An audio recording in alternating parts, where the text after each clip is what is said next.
You wake up, you breathe, you do what needs to be done. On paper, you're alive. But deep down, are you really living? Here's the uncomfortable truth. Existing isn't the same as living. Most people go through life like background characters in their own story, checking boxes, hitting deadlines, staying busy. But underneath all that noise, there's a quiet ache, a sense that something is missing, even when nothing's obviously wrong. And maybe, just maybe, you felt that too. Like you're moving, but not really going anywhere that matters. The real problem? You were never taught to live. You were trained to survive, to perform, to meet expectations. But presence, joy, feeling alive in your own skin, that's a skill no one handed you. And now you're left wondering what it would take to feel again. In this video, we're going to explore what no checklist, no productivity hack, no life coach ever told you: how to wake up inside your life without having to flip everything upside down. There's something quietly unsettling about opening your eyes each morning, going through the motions, and never once stopping to ask, what am I really doing here? Waking up doesn't automatically mean you're living. Many people breathe, work, eat, sleep, but they're not truly alive.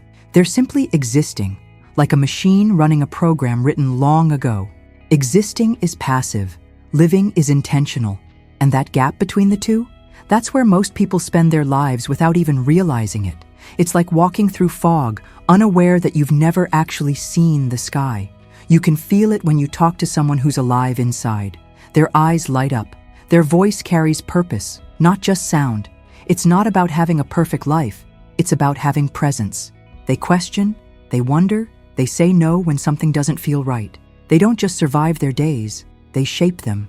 And often, the ones who live most vividly aren't those with more time or money, but those who stopped waiting for someday. Because if you're always waiting for life to begin, you'll miss the one you're already in. Think about it. How many of your days this past month can you actually remember? I mean, truly recall. Not just what you did, but how you felt. If most days blend into one another, it might be because they were lived on autopilot, not in conscious presence. It's easy to fall into that trap, especially when the world praises productivity over awareness. But what if waking up tomorrow meant more than just not being asleep? What if it meant choosing to live that day with full attention, even in the smallest things? That's the kind of wake-up that doesn't need an alarm clock, but it does need you to show up differently. Most people don't even notice when it starts. One day blends into the next. You wake up, check your phone, rush through breakfast, deal with the same tasks, say the same things, and fall asleep just to do it all again. That's autopilot. And it's sneaky, because it feels productive, even responsible. But beneath the surface, it's slowly erasing your spark. When was the last time you did something different just because it felt right? Autopilot steals those moments. Not with noise or force, but with quiet repetition. Living this way drains the soul. It's like watching your life from behind glass. You see everything, but don't feel anything. You start forgetting what excites you. You stop asking why you do what you do. And that's when the days lose color. I once met a man who had followed the same routine for 20 years. One day, he missed his usual train, sat on a bench, and realized he didn't even remember what joy felt like. All it took was one interruption to remind him of everything he had stopped noticing. If you ever find yourself feeling tired without reason, restless in the middle of success, or like something's missing but you can't name it, that's autopilot. The good news? You can break it. Start by shaking up one small thing. Take a different route to work. Eat lunch outside. Turn off your phone at dinner. These may seem small, but they wake up your senses. They remind your mind and body that you're here. And when you begin to notice life again, something within you begins to return too. It's strange how we can be surrounded by noise 24/7 and still feel empty inside. Most people don't even realize that distraction has become their drug of choice. Every time life gets too quiet, they reach for a screen, a task, or anything to fill the silence. But here's the catch. Silence is where we hear ourselves. When we avoid it, we also avoid our feelings, our thoughts, even our truth. Numbing out doesn't always look like addiction. Sometimes it just looks like constant scrolling, endless multitasking, or always keeping busy. People often say they feel disconnected, but they rarely connect the dots. If you never stop, you never process. And if you never process, you never grow. One woman told me she couldn't remember the last time she cried, not because she was happy, but because she hadn't allowed herself to feel anything at all. We wear distraction like armor, but it's a shield that also blocks love, peace, and meaning. You can't selectively numb. When you block pain, you block joy too. It's a package deal. So what can you do? Try just sitting in silence for 5 minutes a day, no phone, no music, no distractions. Go for a walk without your headphones. Look out the window and let your thoughts come. At first, it'll feel uncomfortable, maybe even scary, but that discomfort is a doorway. On the other side, there's clarity, there's self-awareness, and maybe, for the first time in a long time, you'll actually feel something again. That's where living begins. And as we'll see next, feeling isn't always connected to doing. You check off tasks, you answer emails, you keep everything running. From the outside, it looks like you've got it all together. But inside, something feels off, like you're constantly moving, but going nowhere. This is the paradox of modern life. Doing more than ever, yet feeling less connected to any of it. People confuse motion with meaning, productivity with purpose. But getting things done doesn't guarantee that your soul is involved. And when your soul's not in it, even success feels strangely empty. One man told me how he built a thriving business, hit every goal, and still felt numb. "I don't even know why I'm doing this anymore," he admitted. That's the kind of fatigue that no vacation can fix, because it's not about needing rest, it's about needing realness. Joy isn't found in constant achievement. It's found in connection to your values, your passions, your people. If you're constantly working but never truly touched by what you do, you're living half a life, and deep down, you know it. So ask yourself, when was the last time something moved you? Not just entertained you, but touched you? A conversation, a sunset, a story that made you stop and breathe differently. If that feels rare, it's not your fault, but it is your invitation. Slow down enough to feel again. Let presence return, because sometimes the answer isn't doing more, it's doing less, but with your heart back in it. And as we explore next, even the life you've built might not be entirely yours. It's a question most people never dare to ask out loud. Is this the life I chose, or the one I inherited? From a young age, we absorb expectations. Be a good student, get a stable job, marry by a certain age, follow the script. And without noticing, many end up living someone else's dream. Their parents' ambitions, society's rules, the version of success that was handed to them, not discovered by them. But even if everything looks right on the outside, it won't feel right inside if it's not yours. I met a woman who spent 15 years in a career she never loved, but she was excellent at it. Her family was proud, her paycheck was solid, and her LinkedIn looked perfect. But every night, she felt a quiet ache. "I don't know who I'd be without this title," she whispered. "That's not a life, it's a role." And many people live trapped in those roles, afraid to disappoint others or rock the boat.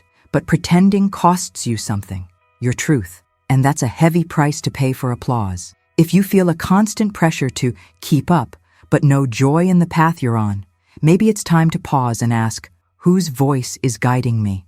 You don't have to burn everything down to take back your life. Sometimes it starts with one honest decision, a shift in direction, a whispered no to what's no longer aligned. Because the more you live for others, the further you drift from yourself. And as we'll see next, even your body can feel that distance. You show up, you go to work, you smile when expected, you answer messages, pay the bills, check all the boxes. But somewhere along the way, it feels like you went missing. Your body is doing the living, but your soul, it's in hiding. This kind of disconnection creeps in slowly. At first, it's just a sigh at the end of the day. Then, it turns into a heavy feeling in the chest. Eventually, it becomes a numbness so normal that you forget how it feels to be lit up inside. That's not how we were meant to live. A friend once told me he felt like a background character in his own life. Everything was technically fine, but nothing made him feel alive. He had lost touch with what moved him, what mattered, what made him curious. That spark, the thing that once made him laugh for no reason, cry from beauty, feel goosebumps from music, it faded. And when we lose that, we start living in grayscale. We become efficient, but not expressive.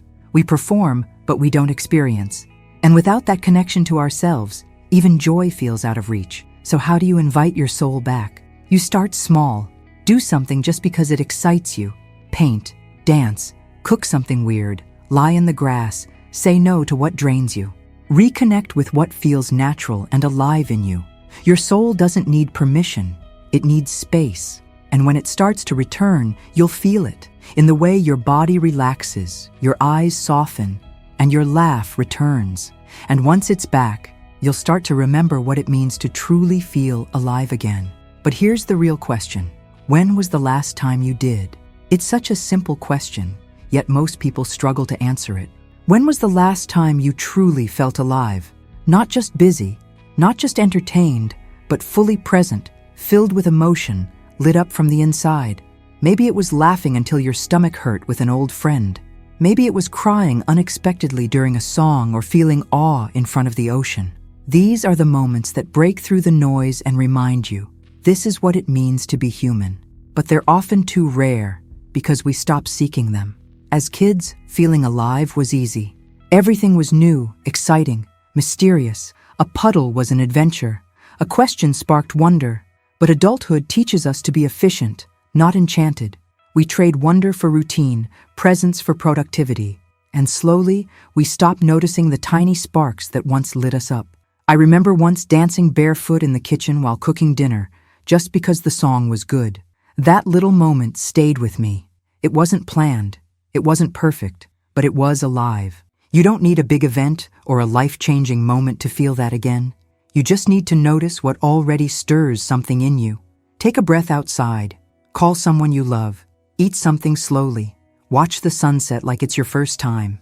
Aliveness doesn't wait for vacations or milestones. It hides in the ordinary. The more you notice it, the more it multiplies. And once you get a taste of it, it becomes harder to settle for numbness, especially when the simple things start calling for your attention again. It's easy to miss them. A warm cup of coffee in your hands, the way the sun lights up the room in the morning, the sound of wind through the trees, or the quiet laughter of someone nearby. These moments are always around us, quietly asking to be noticed. But we've become so distracted, so future-focused, that we forget how much beauty is in the now. And it's not because life isn't offering it. It's because we stopped looking. The simple things haven't changed. We have. A friend once told me that she started taking 5-minute beauty breaks during her day. No phone, no music, just noticing. One day it was the color of the sky. Another, it was the smell of her neighbor's cooking. She said those 5 minutes changed everything. Not because they solved her problems, but because they reminded her she was alive. That's the magic of the simple. It doesn't try to impress you. It just invites you to come back to the present. And the more you accept the invitation, the more life begins to feel full again. Try this. Tomorrow morning, instead of rushing through your routine, slow down. Drink your coffee with both hands. Feel the warmth. Taste it fully. Watch the sky for just a minute. You'll be surprised how much clarity and calm can come from these small acts of attention, because life isn't always about grand achievements. Sometimes it's about being able to notice a blue sky and let it move you. But what happens when you're too afraid to pause and actually sit in that moment? We talk a lot about burnout, but rarely about what drives it. Underneath the exhaustion, there's often fear. Fear that if we stop, everything will fall apart. Fear of being seen as lazy, useless, or worse, unworthy. So we keep moving, not because we want to, but because we're scared of what might surface in the silence. Stopping feels dangerous when you've tied your worth to being productive. But the truth is, rest isn't a weakness. It's where real awareness begins. It's the doorway to honesty with yourself. I once met a man who couldn't sit still for more than 5 minutes without reaching for his phone, his laptop, or a task. When we dug deeper, he admitted, "I don't know who I am when I'm not doing something." That hit hard, because so many people are like him, terrified of their own stillness, afraid of what they might feel, remember, or realize if they stop long enough to listen. But running forever only leaves you more lost. Stillness is not the enemy. It's the map back to your center. Try this. Take a break, not because you've earned it, but because you exist. Sit outside, breathe. Let yourself be unproductive on purpose. At first, your mind will fight it. It'll tell you you're wasting time, but give it a moment. Soon, you'll feel your shoulders drop, your thoughts slow, your heart whisper things you've been too busy to hear. That whisper is where your truth lives. And for many, it only gets loud after a crash. Which brings us to the next painful wake-up call. It's a harsh truth, but it needs to be said. Some people only start living after everything falls apart. A breakup, a health scare, a burnout that forces them to stop. These wake-up calls don't come gently. They shake you to your core. And yet, for many, it's only in those moments of collapse that they finally see what matters. When the noise dies down and there's nothing left to hide behind, life gets painfully honest. And with that honesty, often comes clarity. I once spoke to a woman who had worked non-stop for years, ignoring every sign her body gave her. Then came the panic attacks. "I thought I was dying," she said. But what was dying wasn't her body. It was the old version of her life that no longer fit. That collapse was her invitation to rebuild something real. And she did. Not all at once, but with slow, intentional steps. The sad part? She could have started changing long before that breaking point, but like so many, she needed the crash to finally hear the message. The question is, do you really need everything to fall apart before you start choosing yourself? What if you could listen now, while there's still time to shift without so much pain? Start by noticing the subtle signs: chronic tiredness, emotional numbness, that quiet inner voice saying, "This isn't it." You don't have to wait for a breakdown to have a breakthrough. And once you let go of chasing empty goals, you'll realize that life isn't meant to be a checklist of achievements. Somewhere along the way, we were taught that a good life is a checklist. Graduate, get a job, buy a house, get married, have kids, retire, repeat. But what no one tells you is that you can complete every item on that list and still feel completely lost. Because life isn't about ticking boxes. It's about feeling connected to the moments you're living. And yet, so many chase titles, trophies, and timelines, hoping that when they arrive, they'll finally feel whole. But arrival is an illusion if the journey was empty. A friend once shared how she had reached every milestone she dreamed of: career, relationship, financial security, but still cried herself to sleep.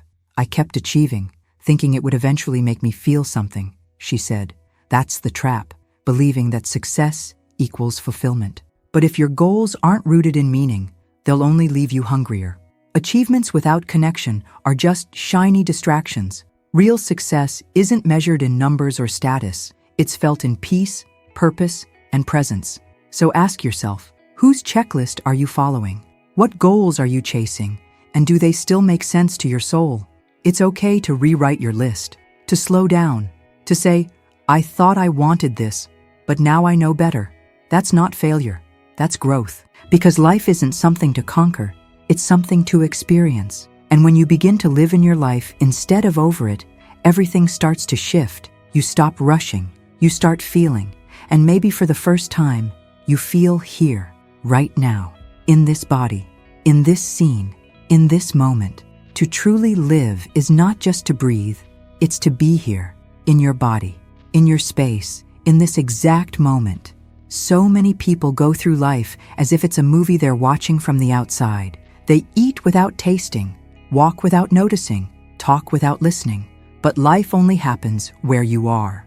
And if your mind is always somewhere else, thinking about the future, replaying the past, you're not really living, you're just passing time. Presence is where life lands. I once met someone who told me they always felt off, like something was missing. We talked, and I asked a simple question. When was the last time you felt your feet touching the ground? They paused. I don't remember. That moment said it all. We disconnect from our body, our senses, our surroundings, and with that, we disconnect from life. Coming back to presence can be as simple as taking one conscious breath, as paying attention to how your skin feels under the sun, or how your voice sounds when you laugh without thinking. So if you're looking for a place to begin again, don't look out there. Look right here. Touch your own hand. Breathe into your belly. Feel your clothes on your skin, the light in the room, the smell in the air. This is your life. Not later, not someday, now. It's not always dramatic or exciting. Often, it's ordinary. But when you show up for it fully, even the ordinary becomes sacred. And the beautiful part? You don't need to change your whole life to begin. Just how you meet each moment. Starting over doesn't have to mean quitting your job, moving to a different country, or reinventing your entire identity. Sometimes it's just a shift in how you show up, a decision to be more honest with yourself, to choose presence over pressure, to say no without guilt. Change doesn't always come with fireworks. Sometimes it comes in whispers. One new habit, one deeper breath, one moment of awareness that makes you feel more you again. And from there, things begin to move. I knew someone who felt completely stuck. She believed her only options were either suffer through her life or blow it all up. But we started small. She began waking up 10 minutes earlier to journal. She started saying yes only to things that made her feel alive. Little by little, she came back to herself. The job didn't change. The apartment stayed the same. But she shifted. And that internal shift created new energy, new clarity, and eventually, new possibilities. Transformation doesn't always scream. It unfolds. So if you've been waiting for the perfect time to start over, stop waiting. Start where you are, with what you have, gently.